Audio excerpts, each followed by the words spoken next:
بسم اللہ الرحمن الرحیم نحمدہ ونصلی علی رسولہ الکریم۔ معزز طلباء کرام، آج کے سبق میں ہم کسی بھی فعل متعدی سے لازم معنی حاصل کرنے ہوں، فعل متعدی کو لازم بنانا ہو تو اس کے اصول پڑھیں گے۔ مصنف علی رحمہ فرماتے ہیں وَأَسْبَابُ لُزُومِ الْفِعْلِ الْمُتَعَدِّ اِصَالَةً خَمْسَةٌ، کہ فعل متعدی کو لازم بنانے کے اصولی طور پر 5 طریقے ہیں، 5 اسباب ہیں۔ نمبر 1 تضمین، نمبر 2 تحویل، اور نمبر 3 ہے ضرورت، اور نمبر 4 ہے ضعف العامل، اور نمبر 5 ہے ضرورت۔ ان میں سے ہر ایک کی تفصیل آپ توجہ سے سمجھ لیجئے۔ پہلے نمبر پر ہے تضمین۔ تضمین کا مطلب یہ ہے کہ کسی متعدی کلمے کو، متعدی فعل کو لازم کلمہ کے معنی دے دیے جائیں، یعنی ایسا فعل جو متعدی استعمال ہوتا ہو تو اسے لازم فعل کے معنی دے دیے جائیں تاکہ وہ بھی لازم کی طرح ہو جائے۔ جیسے آپ عبارت پر دیکھیے، التضمین، تضمین، تضمین کیا ہے؟ وَهُوَ أَن تُشْرَبَ كَلِمَةٌ مُتَعَدِّيَةٌ مَعْنَى كَلِمَةٍ لَازِمَةٍ۔ تضمین یہ ہے کہ کلمہ متعدی کو لازم کلمہ کے معنی دے دیے جائیں۔ تشربہ کا معنی یہاں پر پینا پلانا نہیں ہوگا، بلکہ یہاں پر یہ دینے کے معنی میں ہوگا۔ لِتَصِيرَ مِثْلُهَا، تاکہ وہ بھی اس کی طرح ہو جائے، تاکہ جو متعدی ہے وہ بھی لازم کی طرح ہو جائے۔ كَقَوْلِهِ تَعَالَى، جیسے اللہ تبارک و تعالیٰ کا ارشاد ہے فَلْيَحْذَرِ الَّذِينَ يُخَالِفُونَ عَنْ أَمْرِهِ۔ تو اس مثال میں جو یخالف فعل ہے، یخالفون، اس کو یخرجو کے معنی دے دیے گئے ہیں۔ یخالف یہ متعدی بنفسی ہی ہے، یعنی کہ بغیر کسی واسطے کے یہ متعدی استعمال ہوتا ہے، لیکن یہاں پر اس کو لازم معنی دے دیے گئے، اور وہ کون سے معنی ہے؟ یخرجو فعل کے معنی۔ تو جب اس کو یخرجو فعل کے معنی دے دیے گئے تو یہ بھی یخرجو کی طرح لازم ہو گیا۔ فَلْيَحْذَرِ الَّذِينَ يُخَالِفُونَ عَنْ أَمْرِهِ ضُمِّنَ يُخَالِفُ معنی یخرج، یخالف کو یخرجو کے معنی دے دیے گئے، فَصَارَ لَازِمًا مِثْلُهُ، تو یہ بھی اس کی طرح لازم ہو گیا۔ تو یہ پہلا طریقہ ہے کسی بھی متعدی فعل کو لازم بنانے کا۔ دوسرا طریقہ ہے تحویل۔ الثانی تحویل الفعل المتعدی الى فعل بضم العین لقصد التعجب والمبالغۃ، کہ تعجب اور مبالغہ کے معنی حاصل کرنے کے ارادے سے کسی بھی متعدی فعل کو، جو ایسا فعل جو متعدی استعمال ہوتا ہو، اس کو باب کاروما یکرمو کی طرف منتقل کر دینا، پھیر دینا، یعنی اس کو باب کاروما یکرمو کے وزن پر لے آنا۔ تحویل الفعل المتعدی، فعل متعدی کو پھیر دینا، الی فعول، فعول فعل کی طرف، یعنی کہ باب کاروما یکرمو کی طرف، لقصد تعجبی والمبالغاتی، تعجب اور مبالغے کے ارادے سے۔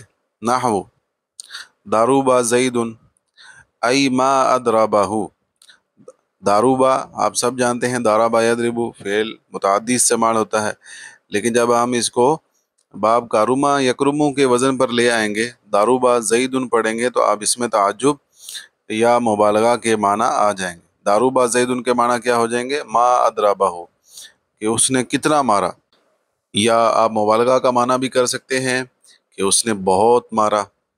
تو یہ کس لیے ہوتا ہے کہ کسی فعل میں اگر آپ تعجب والے معنی لینا چاہتے ہیں اور مبالغہ والے معنی لینا چاہتے ہیں اور وہ فعل متعدی ہے، تو آپ سمپل طریقہ ہے اس کو باب کاروما یکرمو کے وزن پر لے آئیں، تو اس میں تعجب اور مبالغہ کے معنی پیدا ہو جائیں گے۔ تیسرا طریقہ ہے سیرورت مطلب کیا ہے کہ کسی بھی متعدی فعل کو کسی لازم فعل کا متابع بنا دینا، کسی بھی متعدی فعل کو کسی بھی لازم فعل کا متابع کر دینا۔ اور متابعات کسے کہتے ہیں آپ پہلے بھی پڑھ چکے ہیں کہ فعل کا غیر کے اثر کو قبول کر لینا، ما بعد فعل کا ما قبل کے اثر کو قبول کر لینا۔ جیسے یہاں پر مصنف نے مثال ذکر کی ہے، کسرتہ فن کسرا، میں نے اسے توڑا تو وہ ٹوٹ گیا۔ تو یہ تیسری صورت ہے کسی بھی متعدی فعل کو لازم بنانے کی، سیرورتہ متابعاً، اسے کسی فعل کا متابع کر دینا، کسرتہ فن کسرا، جیسے میں نے اسے توڑا تو وہ ٹوٹ گیا، کما تقدم، جیسا کہ باب انفعال کے جو معنی بیان کیے گئے تھے، خاصے بیان کیے گئے تھے، وہاں پر بھی اس کی تفصیل گزری ہے۔ کسی بھی متعدی فعل کو لازم بنانے کا چوتھا طریقہ ہے عامل کا کمزور پڑ جانا، ضعف العامل بتاخیرہ، عامل کا اپنے معمول سے مؤخر ہونے کے سبب کمزور ہو جانا، کا قولہ تعالی، جیسے اللہ تعالیٰ کا ارشاد ہے، ان کنتم للرؤیا تعبرون، یہاں پر جو تعبرون فعل ہے یہ عامل ہے اور مؤخر ہے، اور رؤیا یہ اس کا مفعول ہے لیکن یہ مقدم ہے۔ تو عامل اپنے معمول سے جب مؤخر ہو جائے تو اس صورت میں اس میں ضعف آ جاتا ہے، کمزوری آ جاتی ہے، اگر وہ متعدی ہو تو وہ لازم بن جاتا ہے، لازم والے معنی دیتا ہے۔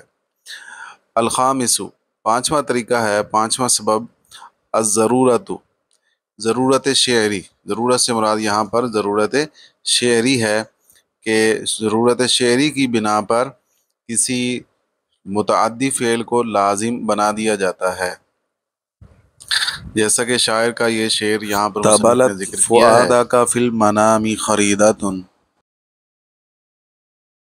تسقی الضجیع ببارد بسامی، ایک دو شیزہ نے خواب میں تیرے دل کو بیمار کر دیا، تیرے دل کو بیمار کر دیا، فی المنام، خواب میں، خریدۃ، ایک دو شیزہ نے، تسقی الضجیع ببارد بسامی، جو اپنا لعاب دہن اپنے ساتھ لیٹنے والے کو پلاتی ہے۔ تو آپ اس کے معنی پر زیادہ توجہ نہ کریں، بلکہ یہاں پر جو مصنف نے سمجھانا چاہا ہے وہ یہ ہے کہ ضرورت شعری کی وجہ سے کسی متعدی فعل سے لازم کے معنی لیے جاتے ہیں، جیسے یہاں پر تسقی، یہ ایسا فعل ہے جو متعدی بدو مفعول ہے، اور دونوں مفعول اس کے بغیر کسی واسطہ کے آتے ہیں، یعنی بغیر حرف جر کے واسطے سے استعمال ہوتے ہیں۔ تو پہلا مفعول تو اس کا تام ہے، بغیر حرف جر کے واسطے سے ہے، الضجیع اس کا پہلا مفعول ہے، اور بباردن اس کا دوسرا مفعول ہے، وہ بھی بغیر واسطے کے ہونا چاہیے تھا لیکن یہاں پر با حرف جار ہے، تو یہ کیوں ہے؟ یہ ضرورت شعری کی وجہ سے ہے۔ اور ایک اور یہ بھی ہے کہ یہاں پر تسقی جو ہے یہ تشفیع کے معنی میں ہے، جو کہ لازم معنی میں استعمال ہوتا ہے۔ تسقی الضجیع ببارد بسامی، جو ضجیع معنی ساتھ لیٹنے والا، تو جو اپنے ساتھ لیٹنے والے کو اپنا لعاب دہن پلاتی ہے، ای تسقیہ ریقم باردن، ٹھنڈا لعاب دہن پلاتی ہے۔ تو معزز طلباء کرام، آج کے سبق میں ہم نے فعل متعدی کو لازم بنانے کے 5 اصول پڑھے ہیں، اور اسی کے ساتھ ہی یہ چیپٹر مکمل ہو گیا۔ انشاءاللہ اگلے سبق کے ساتھ پھر آپ کی خدمت میں حاضر ہوں گے۔ اللہ کریم آپ کو اپنے حفظ و امان میں رکھے۔ السلام علیکم ورحمۃ اللہ